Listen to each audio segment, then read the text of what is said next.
dia tidak mampu untuk menghentikan getaran itu, maka diikuti apa maunya getaran itu. Ternyata ada getaran yang naik melalui tulang-tulang, ruas-ruas tulang belakang ini, tulang punggung, sampai ke ubun-ubun, terasa berat. Lalu dalam hati dia mengucap, ya kan? Sebetulnya menurut dia ucapannya keras sekali. Dia katakan, Allah yang Maha Agung.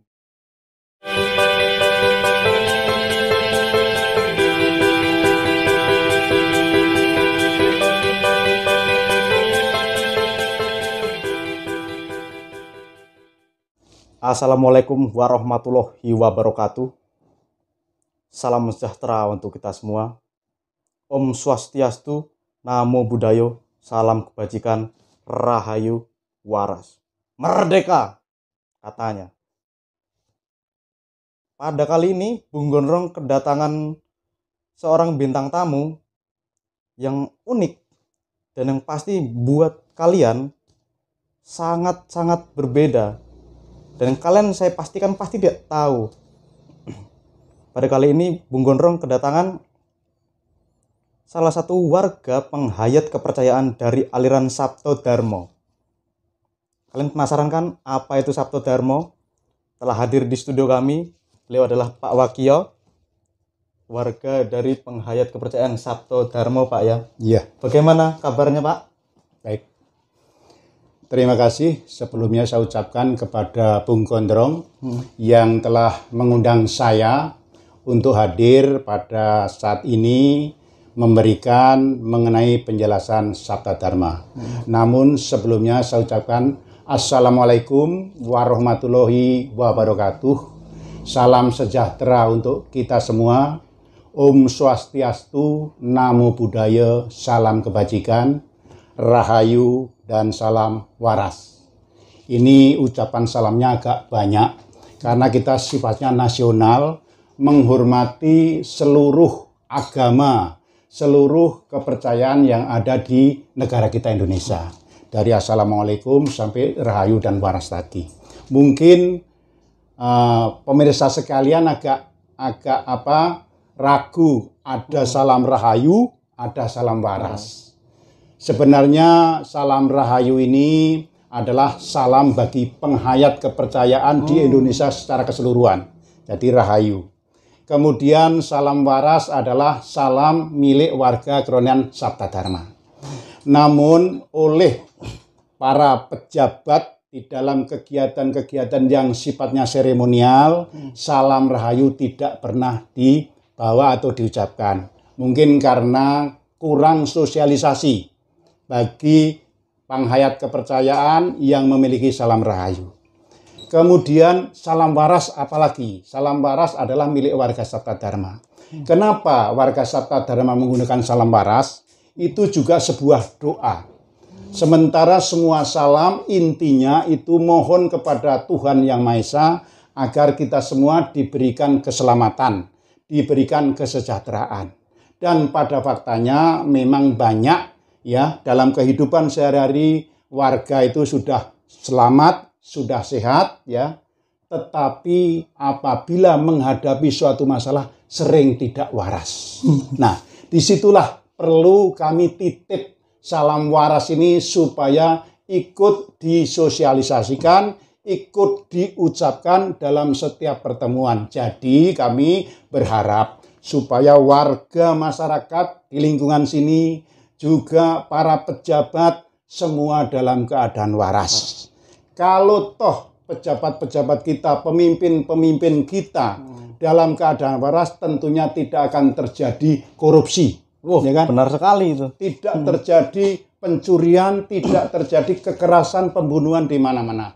Karena apa? Selain kita selamat, sejahtera hidupnya, juga waras, diberi kewarasan dari Yang Maha Kuasa.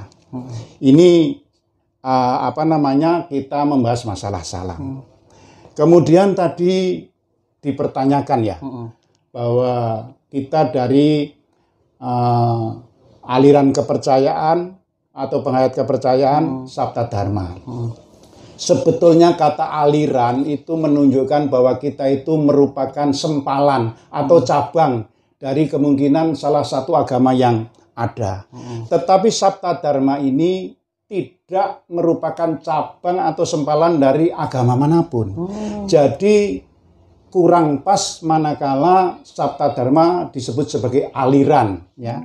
Jadi kami dari Penghayat Kepercayaan mengharapkan dan kami sosialisasikan bahwa penghayat kepercayaan seharusnya tidak perlu dengan kata aliran kepercayaan, cukup disebut penghayat kepercayaan. Nah, Sabta Dharma ini adalah suatu ajaran ketuhanan. Ajaran ketuhanan yang memang diturunkan di bumi Indonesia. Cara pandang ketuhanan yang ada di bumi Indonesia, khususnya orang Jawa, itu berbeda dengan cara pandang ketuhanan, konsep ketuhanan yang berasal dari agama Samawi atau agama-agama yang datang dari Timur Tengah. Letak perbedaannya bahwa agama-agama Samawi dari Timur Tengah itu menggambarkan bahwa Tuhan itu anthropomorphis, dalam artian membayangkan bahwa Tuhan itu mempunyai sifat-sifat seperti manusia, mempunyai tangan, mempunyai mata, mempunyai telinga, sehingga dia punya marah yang sifatnya menghukum. Padahal kalau dari keyakinan atau kepercayaan orang-orang di Jawa, sebetulnya Tuhan itu tan kena kinaya ngopo, tidak bisa digambarkan, tidak bisa diupamakan, cedak tanpa senggolan, adoh tanpa wangenan. Artinya dekat tidak bisa disentuh, jauh tidak terbatas. Jadi kita tidak bisa membayangkan. Bukan seperti agama-agama Samawi yang memandang bahwa Tuhan itu ada di atas suatu tempat, ya kan? Sehingga dia punya sifat menghakimi, menghukum kepada umatnya. Tidak demikian.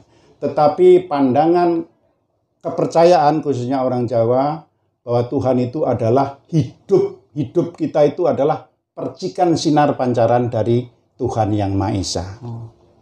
Kemudian ini baru secara umum, gambaran umum ya. Kemudian tadi diceritakan masalah Sabta Dharma.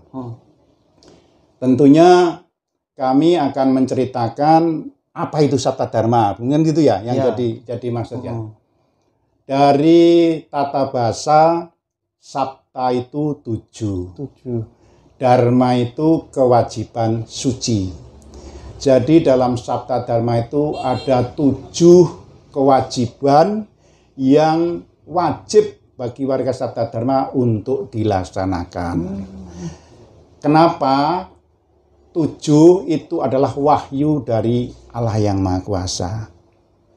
Kemudian perlu saya jelaskan juga barangkali siapa yang mendapatkan wahyu itu, di mana wahyu itu diturunkan, ya kan?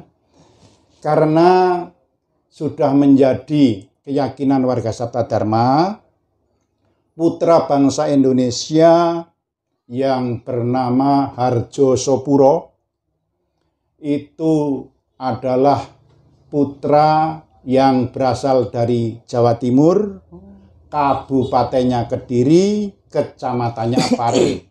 Jadi di Pare, Kediri, Jawa Timur, Bapak Harjosopuro itu yang pekerjaannya setiap hari adalah tukang cukur. Beliau mendapatkan wahyu ajaran Krona Sabta Dharma pada tanggal 27 Desember tahun 1952. Wahyu yang diterima pertama kali adalah wahyu sujud. Sujud itu adalah tata cara bagaimana kita menyembah kepada Tuhan Yang Maha Esa. Walaupun mungkin dari segi agama semua sudah mempunyai tata cara di dalam untuk melakukan menyembah kepada Tuhan Yang Maha Esa, tetapi putra bangsa Indonesia Bapak Harjo Sapuro diberi kemurahan, yaitu wahyu sujud yang diterima pada tanggal 27 Desember tahun 52 pada jam 1 malam sampai jam 5 pagi. Kemudian perlu saya sampaikan, kenapa beliau mendapatkan wahyu itu? Sebetulnya wahyu sujud itu tidak dikehendaki oleh Bapak Harjo Sapuro. Karena ceritanya begini. Pada malam Jumat Wage, ketika beliau masih duduk-duduk dalam memenuhi undangan tetangganya, yaitu pada malam hari, terasa sangat gelisah sekali, memandang kok dunia ini sangat gelap, sehingga dia berpamitan pulang untuk istirahat. Sesampainya di rumah, beliau mengambil tikar yang ada di bayang atau dipan, ditarik untuk di lantai dibuka atau digelar. Dengan harapan dia mau rebahan karena merasa capek, merasa penat, tetapi ada getaran yang luar biasa yang ada di sekujur tubuhnya. Tiba-tiba dia duduk menghadap ke timur dengan bersila lalu bersedekap. Getaran dalam jiwanya tidak bisa dihentikan. Merasa tidak mau, tidak kuasa untuk menghentikan itu getaran dengan sendirinya. Nah, oleh karena dia tidak mampu untuk menghentikan getaran itu, maka diikuti apa maunya getaran itu. Ternyata ada getaran yang naik melalui tulang-tulang, ruas-ruas tulang belakang ini, tulang punggung, sampai ke ubun-ubun, terasa berat. Lalu dalam hati dia mengucap, ya kan? Sebetulnya menurut dia ucapannya keras sekali. Dia katakan, Allah yang Maha Agung, Allah yang Maha Rohim, Allah yang Maha Adil. Itu ucapan pertama kali yang dia ucapkan pada waktu dia tidak mampu melawan getaran itu. Kemudian kepalanya berat dan dia membungkuk ke bawah, dahi menyentuh lantai. Dengan sendirinya, tidak mampu atau tidak berkuasa untuk menahan. Digerakkan oleh getaran yang luar biasa. Pada saat dahi menyentuh lantai, Bapak Harjo Sapuro tadi mengucapkan, Yang Maha Suci, sujud Yang Maha Kuasa. Yang Maha Suci, sujud Yang Maha Kuasa. Yang Maha Suci, sujud Yang Maha Kuasa. 3 kali. Ucapan sujud bungkuan yang pertama. Setelah itu dia dibangunkan lagi dari bungkuan, dia duduk lagi, tetap dalam posisi bersedekap, mata terpejam dan menghadap ke timur. Timbul getaran lagi untuk bungkuan yang kedua kalinya. Tidak bisa ditahan sehingga dia dahi menyentuh ke tanah atau tikar lagi. Ada ucapan lagi yang sekonyong-konyong keluar dari mulut beliau. Kesalahane Yang Maha Suci, nyuwun ngapura Yang Maha Kuwasa. Kesalahane Yang Maha Suci, nyuwun ngapura Yang Maha Kuwasa. Kesalahane Yang Maha Suci, nyuwun ngapura Yang Maha Kuwasa. 3 kali. Kalau dalam bahasa Indonesia, kesalahannya Yang Maha Suci, mohon ampun kepada Yang Maha Kuasa. Itu pun dengan sendirinya ucapan itu keluar dari mulutnya. Nah, setelah merasa itu diucapkan, kemudian digerakkan lagi. Duduk yang ketiga, dirasakan ada getaran lagi masih bergejolak, sehingga membungkuk yang ketiga kalinya. Pada ucapan yang ketiga, bungkuan ketiga itu tetap dahi menyentuh tanah, keluar dari mulutnya ucapannya adalah Yang Maha Suci, mertobat Yang Maha Kuasa. Yang Maha Suci, mertobat Yang Maha Kuasa. Yang Maha Suci, mertobat Yang Maha Kuasa. Nah, ucapan setelah yang ketiga ini baru mereka disebut namanya ajaran tata cara sujud untuk menghadap Yang Maha Kuasa. Bungkuan pertama dia ucapan sujud, bungkuan kedua dia mengucapkan kesalahan Yang Maha Suci nyuwun ngapura atau mohon ampun kepada Yang Maha Kuasa. Bungkuan yang ketiga Yang Maha Suci bertobat kepada Yang Maha Kuasa. Ini berlangsung selama 5 jam dari jam 1 sampai jam 5 pagi. Nah, tentunya setiap orang pasti mempunyai kesalahan. Oleh karena itu, setiap hari kita harus mohon ampun atas kesalahan-kesalahan kepada Yang Maha Kuasa dan mertobat dalam arti tidak akan mengulangi lagi kesalahan yang pernah kita perbuat untuk kedua kalinya. Sehingga mudah-mudahan dengan ajaran sujud itu kita akan terbimbing oleh Yang Maha Kuasa untuk berjalan di jalan yang benar. Kalau untuk pola-pola penyebaran ajaran dari Sabta Dharma atau bahasanya itu apa, dakwah ya, itu kalau Sabta Dharma itu punya cara tersendiri atau bagaimana, Pak? Jadi begini, Sabta Dharma ini adalah wahyu dari Allah untuk umat manusia yang membutuhkan, ya kan? Jadi kalau yang tidak butuh ya tidak dipaksakan untuk mengikuti ajaran Sabta Dharma. Kalau ditanyakan masalah penyebarannya bagaimana, ini kita juga masih melihat sejarah lagi awal mulanya dalam penyebarannya bagaimana. Wahyu Sabta Dharma ini berlangsung selama 12 tahun, dari tahun 52 sampai tahun 64. Ya kan? Dan ajaran Sabta Dharma ini baru disebarkan setelah penerima wahyu itu berkali-kali menerima wahyu-wahyu yang lain, sehingga tahun 56 setelah 4 tahun baru diperintahkan untuk menyebarkan ajaran yang dia terima. Kami ulangi lagi, tahun 52 diterima itu wahyu sujud, terus tahun 54 itu baru diterima wahyu racut. Wahyu racut itu adalah wahyu yang diberikan kepada Sri Gutomo atau Bapak Arjo Sepuro yang menerima wahyu pertama itu untuk sowan kepada Yang Maha Kuasa. Dari dalam tiduran telentang, teman-temannya suruh mengamati, dia bilang, konco-konco aku arep mati, coba amat-amatono. Nah, pada waktu dia telentang, banyak teman-teman yang agak ragu, ada yang megang kakinya, ada yang megang tali tangannya uratnya, ada yang meraba-raba hidungnya apa masih ada napas apa tidak, karena dia pamitnya mau mati. Tetapi setelah setengah jam kemudian dia terbangun, dia cerita bahwa dia racut namanya. Racut itu roh sucinya keluar, ya kan, menghadap Yang Maha Kuasa.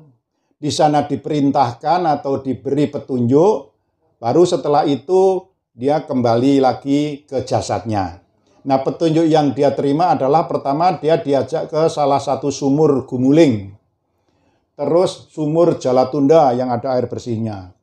Kemudian masih banyak lagi, tapi ini tidak perlu saya ceritakan pada kesempatan ini karena durasinya mungkin tidak cukup. Nanti mungkin di durasi lain akan kita jelaskan masalah wahyu-wahyu selanjutnya. Kemudian pada bulan Juli tahun 1954, 2 tahun kemudian tadi, baru menerima wahyu yang namanya wahyu simbol pribadi, bentuk belah ketupat, ada gambar Semarnya di dalam, ada lingkaran. Nah, ini juga nanti akan kita jelaskan pada episode yang lain. Kemudian wahyu wewarah 7 yang tadi disebut Sabta Dharma tadi. Pada simbol pribadi manusia, wahyu yang diterima pada tanggal 12 Juli. Nah, itu ada huruf Jawa, yang di atas itu Sabta, yang di bawah Dharma, tulisan Jawa. Kemudian di kelilingnya itu ada nafsu, budi, dan pakati. Ini nanti akan kami jelaskan di durasi yang lain. Tadi diceritakan masalah perkembangan ya, bagaimana caranya. Penyebaran. Setelah 4 tahun, Sri Gutomo atau Bapak Arjo Sapuro itu didatangi oleh 2 orang yang berjubah putih. Dia sebetulnya kedatangan itu sudah yang keempat kalinya. Awalnya dia sudah diperintahkan untuk menyebarkan, tetapi tidak mau karena mengingat ekonomi untuk keluarganya, siapa nanti yang akan memberi kehidupan kepada anak istrinya. Yang terakhir, dia didatangi berjubah putih dengan membawa pusaka yang namanya keris Nogososro. Kenapa Sri Gutomo atau Bapak Arjo Sapuro tahu kalau itu keris Nogososro? Karena pada waktu racut sebelumnya, dia memang menerima pusaka itu dari Yang Maha Kuasa. Inilah senjata untuk mengembangkan ajaran. Nah, karena dia kalau tidak mau mengembangkan ajaran akan terkena keris itu, maka dengan ya berat hati katakanlah mereka sanggup untuk mengembangkan ajaran yang tadinya mereka sudah dipukuli oleh 2 orang itu sehingga giginya ini tanggal. Tetapi dia oleh teman-temannya melihat bahwa yang mukul itu tangan dia sendiri. Perasaan Sri Gutomo itu yang mukulin adalah 2 orang itu. Berarti 2 orang itu bukan dalam artian yang nyata itu, Pak? Ya, temannya tidak tahu. Tetapi setelah menyanggupi untuk mengembangkan ajaran, maka yang 2 orang yang berjubah itu menjadi hilang, tidak ada. Akhirnya karena sudah sanggup, dikumpulkan teman-temannya, siapa yang akan untuk ikut menyebarkan ini. Syarat yang diminta waktu kepada berjubah putih itu, Sri Gutomo atau Bapak Arjo Sapuro meminta syarat, saya sanggup tapi harus apa syaratnya, saya harus dipenuhi syaratnya. Apa syaratnya? Yang pertama, syaratnya adalah dalam penyebaran ajaran Sabta Dharma jangan sampai menimbulkan pertumpahan darah. Itu. Syarat yang kedua, dalam ajaran Sabta Dharma supaya kita diberi bekal yaitu dalam penyembuhan di jalan Tuhan dengan sabdo usodo waras. Jadi 2 syarat itulah yang akhirnya menjadi senjata untuk melanglang buana atau untuk keluar dari kota Pare ke kota-kota di seluruh Indonesia itu. Syarat yang ketiga yaitu meruat tempat-tempat yang angker yang oleh masyarakat masih dilakukan pemujaan dengan sesaji. Ini supaya diruat, ditawarkan sehingga orang-orang yang masih mau memasang sesaji di tempat-tempat yang dianggap angker mau langsung menyembah kepada Tuhan Yang Maha Kuasa. Jadi 3 syarat itu akhirnya dikembangkan dan Pak Sri Gutomo atau penuntun agung atau Bapak Arjo Sapuro diikuti oleh 2 atau 3 temannya yang langsung ada menuju ke tempat-tempat yang memang harus diruat terlebih dulu. Kemudian beberapa tempat dari Jawa Timur, Jawa Tengah, sampai ke Lampung, sampai ke Bengkulu, juga di Nusa Tenggara itu sudah dilewati oleh Panuntun Agung Sri Gutomo untuk dalam taraf pengembangan ajaran. Itu di awal waktu masih tahun 56 itu berkembang. Sudah banyak tempat sehingga waktu itu pengembangan ajaran Sabta Dharma sudah dikenal di seluruh banyak-banyak provinsi karena memang Bapak Panuntun Agung yang langsung menyebarkan. Untuk di Lampung ini terutama dari yang sudah dikunjungi adalah daerah Kota Bumi, Natar, Tanjung Karang, Gedung Tataan. dari ini di tahun 59. Di bulan Oktober 59 itu secara berurutan dan mengadakan ceramah, mengadakan siraman kepada warga yang mau dikumpulkan waktu itu untuk mengenal ajaran Sabta Dharma. Kan yang datang bukan hanya tidak ada warganya waktu itu, belum tahu kan, makanya dia ceramah minta supaya pemerintah daerah setempat, kita minta gedung tempat untuk memberikan ceramah ajaran Sabta Dharma ini, dan memang semuanya bisa berjalan walaupun toh ada kendala juga, kadang-kadang dicurigai ini ajaran apa gitu kan. Pernah di Tanjung Karang ini Panuntun Agung juga ditahan di Kodim, ya kan? Tapi karena sebagai pengikutnya rata-rata juga tentara angkatan laut, maka diberi kemudahan mengadakan ceramah di Tanjung Karang ini sampai ke Gedung Tatan sana. Juga berjalan lancar. Itu perkembangan di masa lampau, waktu Sri Gotomo masih hidup, ya kan, masih mengembangkan secara pertama yaitu meruat tempat-tempat yang dianggap angker, terus menyembuhkan di jalan Tuhan, dalam artian kalau ada warga yang sakit siapa, maka disembuhkan dengan sabdo waras tadi. Kemudian dari mulut ke mulut dikenal sebagai ajaran rohanian yang memang setelah dia sembuh dari penyakitnya kemudian mengikuti sujud. Jadi kalau tadi Bang Gondrong menyebutkan bagaimana cara dakwah, dalam ajaran Quran Sabta Dharma tidak ada istilah dakwah. Tidak punya misi untuk mencari warga sebanyak-banyaknya, karena ini adalah ajaran ketuhanan. Jadi tidak ada kita seperti agama Samawi yang kita harus membela Tuhan atau kita harus berjuang untuk Tuhan, tidak ada. Semua kita serahkan atas kehendak Tuhan, atas kehendak Allah yang Maha Kuasa. Mau maju, mau berkembang, mau tidak, itu semua kehendak Allah yang Maha Kuasa. Kalau memang dikehendaki, yang menguji adalah alam kehidupan ini, yang menguji adalah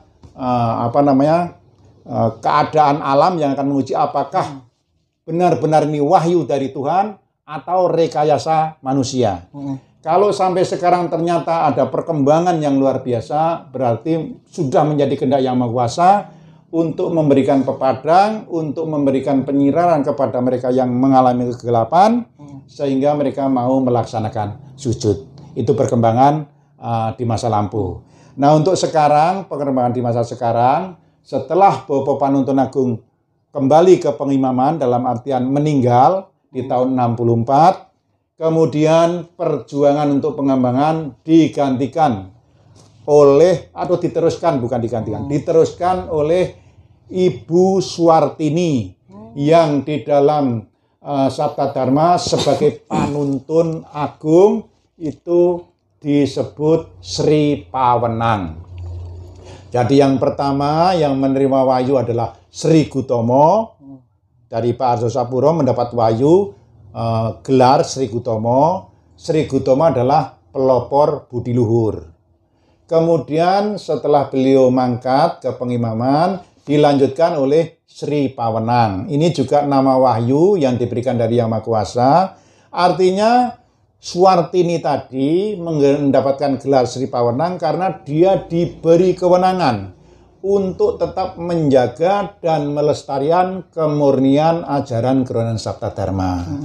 Sehingga sampai sekarang ajaran Kerohanian Sabta Dharma tetap bisa berjalan dan dihayati oleh warganya.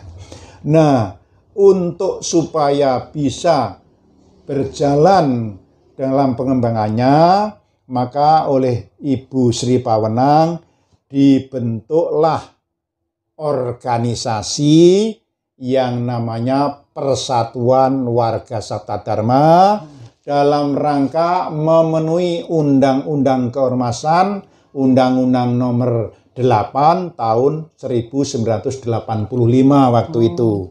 Jadi dari tahun 85 Sabta Dharma sudah mempunyai persada, organisasi yang kaitannya memenuhi anjuran pemerintah. Pasal 29 bahwa negara berkewajiban untuk melindungi setiap warga negaranya untuk memeluk agama dan kepercayaan, maka sudah menjadi tugas pemerintah. Tidak akan membeda-bedakan setiap warga negaranya, baik yang menganut agama resmi maupun yang berkepercayaan terhadap Tuhan Yang Maha Esa. Terbukti dari dulu penghayat kepercayaan, bukan hanya Sabta Dharma, khususnya yang tergabung dalam MLKI, semua hak-hak sipil juga sudah terpenuhi, sudah dilayani oleh pemerintah. Hanya saja memang ada pihak-pihak tertentu yang tidak senang untuk berkembangnya atau untuk pengembangan penghayat kepercayaan yang dikatakan tidak resmi. Sebetulnya kalau penghayat kepercayaan itu kan dari dulu itu sudah ada di Indonesia. Jadi sudah sewajarnya lah kita lestarikan bahwa itu adalah merupakan warisan daripada nenek moyang kita yang harus kita jaga kelestariannya. Nah kemudian sekarang ini apalagi pemerintah dengan putusan Mahkamah Konstitusi yang tahun 2019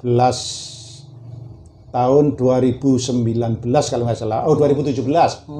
Tahun 2017 telah memutuskan bahwa untuk pelayanan di dalam KTP maupun pelayanan di dalam hak sipil lainnya, penghayat kepercayaan disamakan dengan agama.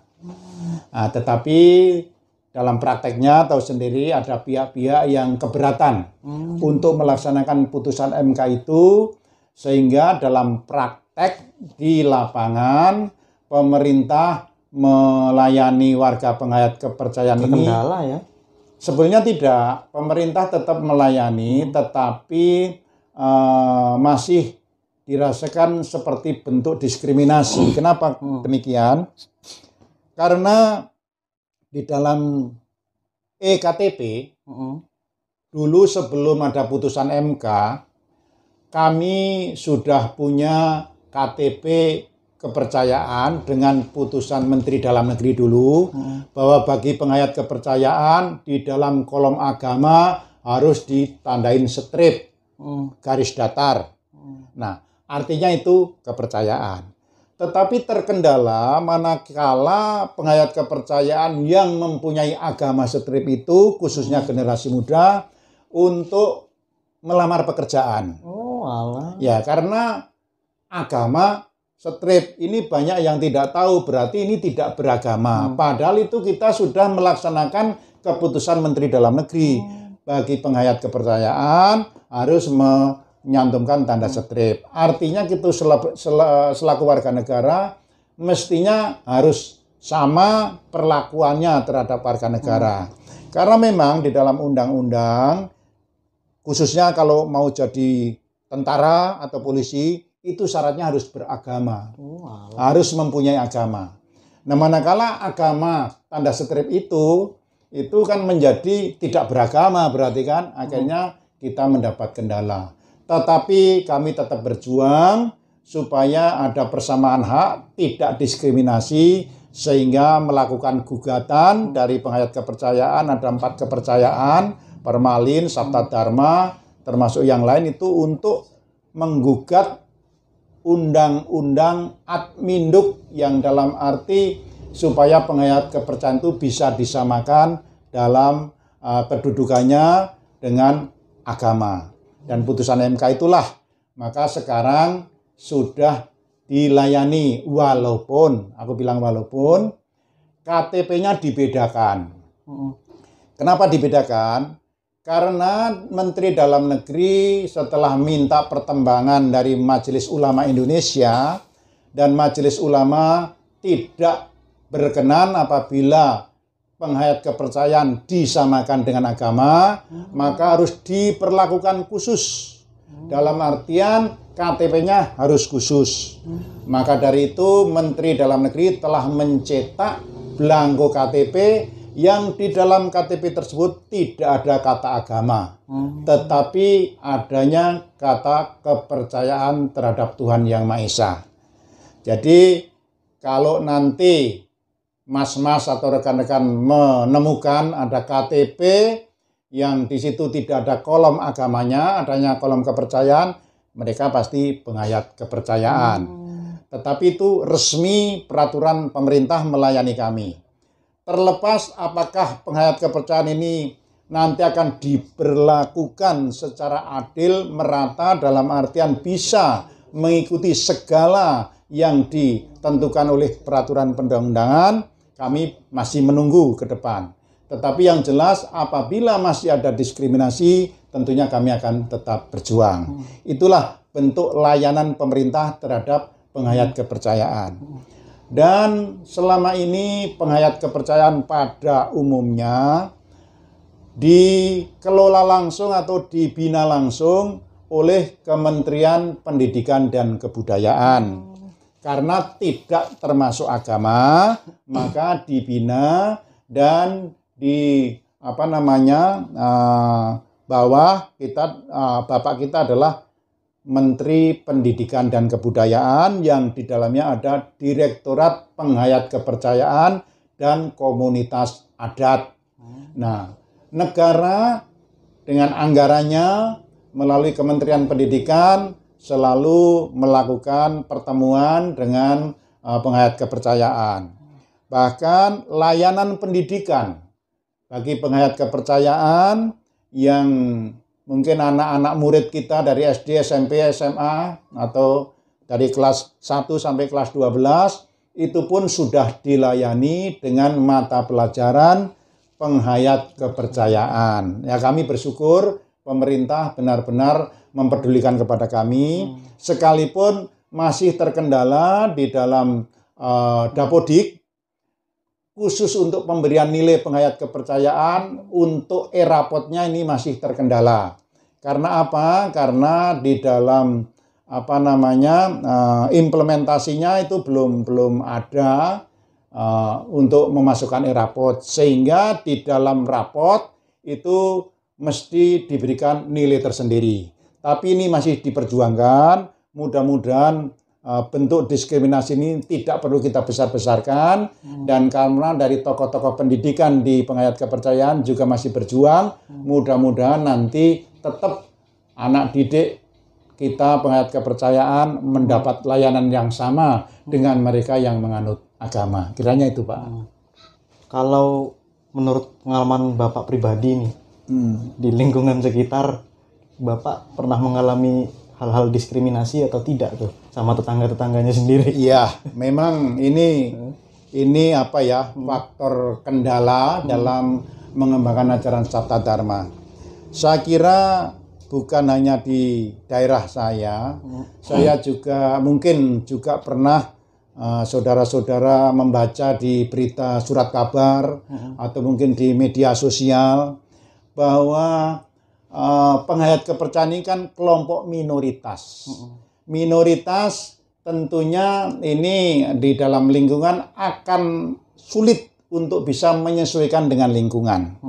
Kalau memang tidak bisa membawa diri, bahkan terkesan akan dikucilkan oleh lingkungan, ya kan?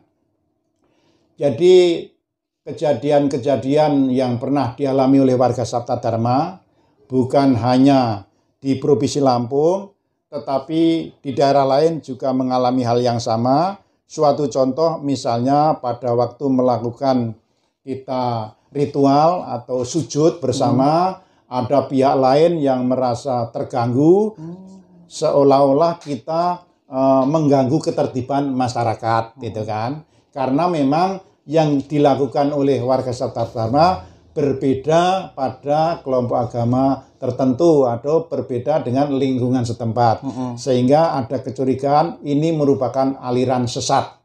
Itu biasa kami diperlakukan demikian. Untuk tahun-tahun sebelum meletus G30 PKI itu dulu jumlah warga Sabta Dharma itu sudah jutaan, ya. Tapi karena kita tidak, dengan adanya PP nomor 1 tahun 65 penistaan agama tadi, kita dituduh agamanya orang PKI. Walah. Sehingga banyak warga Sabta Dharma yang menjadi korban dan merasa ketakutan, tidak melaksanakan sujud lagi. Padahal memang ya pada dasarnya sebetulnya bukan agamanya orang PKI, tetapi memang banyak yang orang PKI ikut sujud waktu itu. Kenapa? Karena orang-orang yang PKI itu mau masuk ke agama tertentu ditolak, kamu kan tidak bertuhan, nggak bisa masuk. Nah, bagaimana cara merangkul supaya mereka bisa mengenal Tuhan? Ayolah kita ajari sujud kepada Tuhan Yang Maha Esa melalui cara Sabta Dharma. Nah, karena di situ ada orang PKI, oh ini agamanya orang PKI. Nah, waktu itu kan sehingga politisasi ya pada nah, waktu itu ya. karena politik. Nah, banyak warga Sabta Dharma yang ditangkap, ditahan, tapi dia tetap melaksanakan sujud. Dan dari segi ideologi mereka tidak tahu menahu apa itu PKI gitu kan. Kalau ditanya, ngertinya cuma sujud. Terserah kekuasaan waktu itu demikian seiring dengan perjalanan waktu. Tetapi sekarang sudah jauh berbeda. Pengenalan kepada lingkungan kita tetap menggunakan Wawarah 7 ya. Yang tadi kita sebutkan. Di samping itu ada sesanti. Apa itu? Sesanti itu sama juga moto atau apa namanya kata kunci ya, katakanlah. Jadi bunyinya begini dalam bahasa Jawa, ing ngendi wae marang sapa wae warga Sabta Dharma kudu sumunar pindho baskara. Dalam bahasa Indonesia, di mana saja, kepada siapa saja, warga Sabta Dharma harus bersinar laksana surya. Artinya, kalau merasa jadi warga Sabta Dharma, ya harus bisa menerangi, memberi keterangan kepada yang lain, memberikan penjelasan, tidak merasa yang paling benar, tidak merasa ini yang paling baik. Jangan, karena Tuhan adalah milik semua umat, ya kan? Bukan milik kita sendiri, bukan milik satu golongan. Maka silakan saja kamu berkeyakinan yang lain dengan caramu. Marilah kita sama-sama untuk menjalankan ibadah sesuai keyakinan ibadahnya masing-masing. Sehingga masyarakat yang lain, lingkungan perlu kita beri penjelasan. Dan apapun kegiatan yang dilakukan di lingkungan, kita harus mengikuti. Jangan merasa, kamu kan tidak sepaham dengan aku nggak mau untuk kumpul-kumpul. Tidak begitu. Jadi semua kita anggap di mata Tuhan itu sama. Mari kita menjaga ketertiban lingkungan, keamanan lingkungan, sehingga sampai sekarang warga Sabta Dharma sudah bisa membaur kemana, dan lingkungan pun bisa menerima. Saya kira itu Pak yang kita bisa sampaikan. Oke para pemirsa, saya dan Pak Wakio sudah berbincang cukup panjang dan cukup jelas, cukup detail dalam rasa penasaran terhadap apa itu Sabta Dharma. Nah sekarang kira-kira Pak Wakio, ada nggak kesan-pesan untuk para pemirsa Bung Gondrong? Baik, terima kasih. Pertama, kesan. Saya ucapkan terima kasih bahwa saya sudah bisa diajak berbincang-bincang bersama.